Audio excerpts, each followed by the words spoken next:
ఓం నమః శివాయ. ఓం నమో నారాయణాయ. స్వర్ణాకర్షణ కాల భైరవాయ నమో నమః.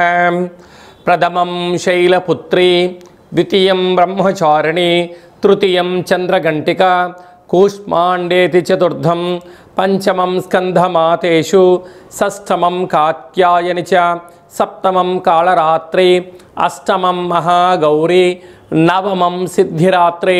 శ్రీ రాజరాజేశ్వరీ దేవ్యై నమోస్తుతే. హరి ఓం.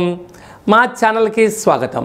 చూస్తున్న వీక్షకులకు, ప్రేక్షకులకు, ప్రియ కాళ భైరవ భగవద్బంధులకి స్వాగతం పలుకుతూ మమ్మల్ని ఎంతగానో ఆదరిస్తూ ఉండబడినటువంటి ప్రియ సోదర సోదరీమణులకు అందరికీ కూడా అందరికన్నా ముందస్తుగా విజయదశమి పండగ శుభాకాంక్షలు. విజయదశమి అనగానే మనము అన్నింటా విజయం సాధించాలి. విద్యార్థులు విద్యలో, ఉద్యోగస్తులు ప్రమోషన్లో, వ్యాపారస్తులు ఉన్నత స్థాయికి ఎదగాలని మనమందరూ కూడా అమ్మవారికి ఆ జగన్మాతకు పూజ చేస్తూ ఉంటాం. అలాగా మనమందరము కూడా ఈ విజయదశమికి అందరికీ శుభాన్ని, ఐశ్వర్యాన్ని ప్రసాదించాలని మనం కూడా మనసారా శ్రీ రాజరాజేశ్వరి దేవి అమ్మవారిని కోరుకుందాం. 1-10-2025 నుండి 15-10-2025 వరకు పుట్టినటువంటి వారందరికీ కూడా ముందస్తుగా జన్మదిన శుభాకాంక్షలు. గతంలో వివాహం చేసుకున్న వారికి వివాహ వార్షికోత్సవ శుభాకాంక్షలు. ద్వాదశ రాశుల్లో గ్రహ గమనాలు ఒకసారి వీక్షింపచేద్దాం. మిథున రాశిలో దేవగురు బృహస్పతి సంచార స్థితి, సింహరాశిలో శుక్రుడు మరియు కేతు సంచార స్థితి, కన్యరాశిలో రవి మరియు బుధ సంచార స్థితి, బుధాదిత్య రాజయోగము, తులారాశిలో కుజ సంచార స్థితి, కుంభరాశిలో రాహు సంచార స్థితి, మీనరాశిలో వక్రగమన శని భగవాను సంచార స్థితితో ద్వాదశ రాశుల్లో గ్రహ గమనాలు ఈ విధంగా ఉన్నాయి. మిథున రాశి వారు ఈ విజయదశమి పండుగ సందర్భంగా అమ్మవారిని ఎలా పూజించాలి, ఎలా ధ్యానించాలి, ఎలాంటి వస్త్రములతో పుష్పాలతో పూజడం వలన అర్ధాష్టమ రవి అర్ధాష్టమ బుధ దోషం తొలగిపోతుందో ఈ వీడియోలో సవివరంగా సంపూర్ణంగా తెలుసుకుందాం. మిథున రాశిలో ఏ నక్షత్రాలు వస్తాయనగా మృగశిర నక్షత్రంలోని 3వ పాదము, 4వ పాదము, ఆర్ద్ర నక్షత్రంలోని 4 పాదాలు, పునర్వసు నక్షత్రంలోని 1, 2, 3 పాదములు కలిపితే మిథున రాశి. రాశాధిపతి బుధ భగవానుడు. రాశిలోనే దేవగురు బృహస్పతి సంచారం చేయడం వలన ఆధ్యాత్మిక చింతన, ప్రశాంతమైన వాతావరణం ఏర్పాటు చేసుకోవాలి అనే ఆలోచన ఉండడం, తీర్థయాత్రలు, అన్నదానము, ఆధ్యాత్మిక రంగంలో మీకు ఎనలేనటువంటి కీర్తి ప్రతిష్టలు మీ సొంతం కాబోతున్నాయి. అలాగనే తృతీయంలో శుక్రుడు కేతు సంచార స్థితి ఉండడం వలన తల్లిదండ్రులతో, అన్నాదమ్ములతో, బంధువులతో, మిత్రులతో, స్నేహితులతో చాలా జాగ్రత్తగా ఉండగలిగినట్లయితే మీరు ఉన్నత జీవితానికి స్వాగతం పలకబోతున్నారు.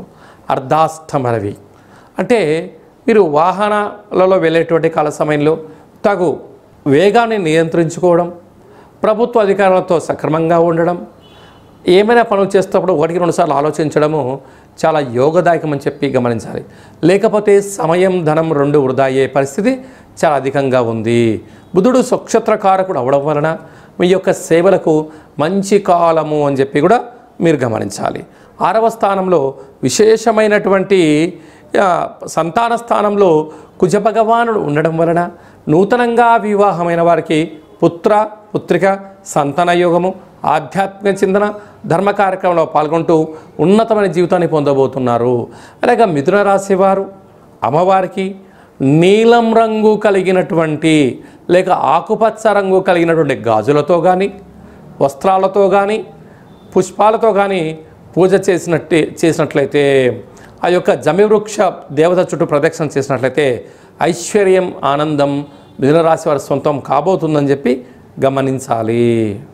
మనమందరము కూడా అద్భుతమైన విజయం సాధించగలగాలి అన్నట్లయితే ఈ సంవత్సరము దుర్గాష్టమి మంగళవారము, మహర్నవమి బుధవారము, విజయదశమి శుక్రవారం సందర్భంగా మన అందరి యొక్క వాహనములకు పూజ చేసుకోవడం, ఫ్యాక్టరీలు, యంత్రాలు, కర్మాగార కార్యక్రమాలతో కూడా పూజ చేసుకోవడము ఆయుధ పూజ అంటూ ఉంటారు. అలాగా విజయదశమి బృహస్పతివారం రోజు అనగా గురువారం రోజు రావడం చాలా అరుదు అని చెప్పి కూడా గమనించగలగాలి. కనుక మనం అందరము కూడా అమ్మవారికి పసుపు రంగు కలిగినటువంటి వస్త్రంతో అలంకారం చేయడము, అలాగనే చామంతుల దండను వేయించుకోవడము, అలాగే అమ్మవారి దగ్గర ఉండబడినటువంటి కుంకుమను ఆ పసుపును తెచ్చి మనం ఇంట్లో బొట్టు పెట్టుకోవడము చాలా యోగదాయకం. అలాగనే గురువారం రోజున మనము రాజరాజేశ్వరీదేవి అలంకారం తదనంతరము తదనంతరము సాయంత్రం వరకు జమ్మి వృక్షపు దేవతకు పూజ చేసుకుంటూ ఉంటాం. మన సనాతన ధర్మము హిందూ ధర్మంలో ఉన్న గొప్పతనం ఏమిటయ్యా అంటే అమ్మవారిని వృక్షస్వరూపిణిగా భావిస్తాం. యాదేవి సర్వభూతేషు మాతృస్వరూపేణ లక్ష్మీ రూపేణ వృక్షస్వరూపేణ అని చెప్పి పూజ చేసుకుంటూ ఉంటాం. కనుక ఆ వృక్షం చుట్టూ తిరిగేటప్పుడు ఈ మంత్రాన్ని ఉచ్చరింప చేయాలి. లేకపోతే ఒక పేపర్ మీద రాసుకొని కోరికను వ్రాసి ఆ అమ్మవారికి పూజ చేసి మొదల్లో పెట్టినట్లయితే అద్భుతమైన విజయం అమ్మవారు కలిగిస్తుందని చెప్పి అందరూ గమనించాలి. ఓం శమీ శమైతే పాపం శమి శత్రు వినాశనం అర్జునస్య ధనుర్ధారే రామస్య ప్రియదర్శనం శ్రీ అపరాజితాదేవ్యై నమోస్తుతే అనేటువంటి మంత్రాన్ని ఉచ్చరింపచేసి ఒక పేపర్ పైన రాసుకొని ఆ జమ్మి వృక్షపు అమ్మవారిని స్వరూపంగా పూజించి పెట్టినట్లయితే మనందరికీ అద్భుతమైన విజయం కలుగుతుందని చెప్పి గమనించాలి. అలాగా మీ వ్యక్తిగత జాతకం తెలుసుకోవాలనుకుంటున్నారా?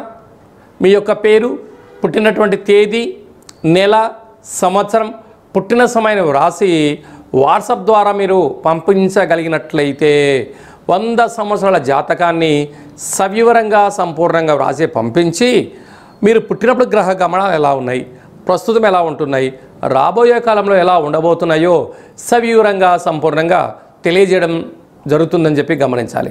అలాగే చాలామందికి పుట్టినటువంటి కాల సమయంలో డేటా బర్త్లు లేనటువంటి వారు మీ యొక్క ఫోటోను, మీ యొక్క పేరును, వయస్సును వాట్సాప్లో పంపించగలిగినట్లయితే రమణ శాస్త్రం ద్వారా అనగా గవళ ద్వారా భూత భవిష్యత్ వర్తమానాన్ని తెలియజేయడం జరుగుతుంది కాళభైరవ ఉపాసన చేత అని చెప్పి గమనించాలి. అలా మన వ్యక్తిగత జాతకాన్ని తెలుసుకుందాం. జాతకంలో ఉన్న అడ్డంకులను తొలగించుకుందాం. ఐశ్వర్యానికి ఆనందానికి స్వాగతం పలిగేటువంటి శుభముహూర్తంతో తెలుసుకొని ఆనందకరమైన జీవితం పొందుదామని చెప్పి చిన్న విన్నపం. కనుక అపాయింట్మెంట్ తీసుకొని సంప్రదించగలరు. అందరికీ శుభం, జయం, లాభం జరగాలని కోరుకుంటూ ఆశీర్వచనం. ఓం శతమానం భవతు శతాయు పురుష సతేంద్రియ ఆయుష్యేవేంద్రియే ప్రతిష్టతి ధనం ధాన్యం బహుపుత్రలాభం శత సంవత్సరం దీర్ఘమాయు సర్వే జనా సుఖినో భవంతు లోకా సమస్తా సుఖినో భవంతు సర్వం శ్రీ రాజరాజేశ్వరీ దేవతార్పణమస్తు. హరి ఓం. ఈ వీడియో మీకు నచ్చినట్టయితే లైక్ చేయండి, షేర్ చేయండి. అందరికన్నా మీ వ్యక్తిగత జాతకం ముందే తెలుసుకోవాలి అనుకుంటున్నట్లయితే మా ఛానల్ని సబ్స్క్రైబ్ చేసుకోండి. అలాగే ఆల్ అన్న బటన్ కూడా తెలియచేయండి. కింద గంట సింబల్ని కూడా ప్రెస్ చేయండి. ఈ ఆధ్యాత్మిక భక్తి సమాచారాన్ని భగవద్బంధులకు, మిత్రులకు చేరవేసి అమ్మవారి యొక్క ఆశీస్సులు పొందగలరు.